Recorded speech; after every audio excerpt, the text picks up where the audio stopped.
లలిత అమ్మవారు అందరి దగ్గరికి రాదు, అందరూ ఆమెను పూజించలేరు. ఏమిటండి? ఏమిటోనా? ఈ విషయం ఏమిటో అందరం విని తెలుసుకుందాం. మోహన్వాణి తెలుగు పాడ్కాస్ట్ శ్రోతలందరికీ నమస్కారం. నా ఆధ్యాత్మిక బంధువులందరికీ ప్రేమపూర్వక నమస్కారాలు. లలిత అమ్మవారు అందరి దగ్గరికి రాదు, లేదా అందరూ ఆమెని పూజించలేరు అని ఎందుకు అంటారంటే, పూర్వజన్మ సుకృతం. శాస్త్రాల ప్రకారం జన్మాంతర సహస్రేషు కృత పుణ్యైక లభ్యతే అంటే 1000 జన్మల పుణ్యం ఉంటే తప్ప లలితాదేవి నామము నోటికి రాదు, ఆమె పూజ చేసే భాగ్యం కలుగదు. అందుకే లలితా సహస్రనామ పారాయణ చేసేవారిని చాలా పుణ్యాత్ములుగా భావిస్తారు. అమ్మవారి పిలుపు. మనం అమ్మవారిని ఎంచుకోవడం కాదు, అమ్మవారే మనల్ని ఎంచుకుంటుంది అని అంటారు. ఎవరికైతే లలితాదేవి పట్ల ఆసక్తి కలుగుతుందో, ఎవరైతే ఆమె కథలు లేదా నామాలు వినాలనుకుంటారో అది అమ్మవారి పిలుపుగానే భావించాలి. మానసిక పరిపక్వత. లలితాదేవి జ్ఞాన స్వరూపిణి. అందరూ భయం భక్తితో దేవుళ్ళను పూజిస్తారు, కానీ లలితాదేవిని పూజించాలంటే మనసులో ప్రేమ, కరుణ, ప్రశాంతత ఉండాలి.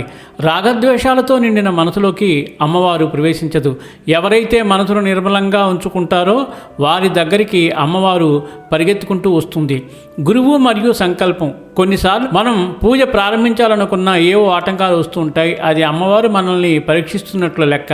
మన సంకల్పం బలంగా ఉంటే ఆమె తప్పకుండా మనల్ని తన దరి చేర్చుకుంటుంది.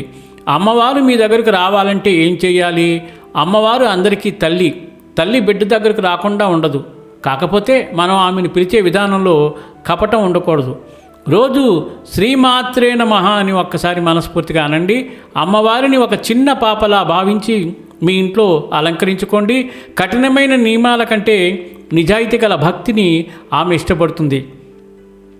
ఎవరైతే ఈ ఆడియోని వింటున్నారో లేదా అమ్మవారి గురించి తెలుసుకోవాలని ఆరాటపడుతున్నారో వారందరిపై అమ్మవారి కటాక్షం ఉన్నట్లే. ఆమె ఇప్పటికే మీ హృదయంలో ఉంది, అందుకే మీకు ఈ ఆసక్తి కలిగింది.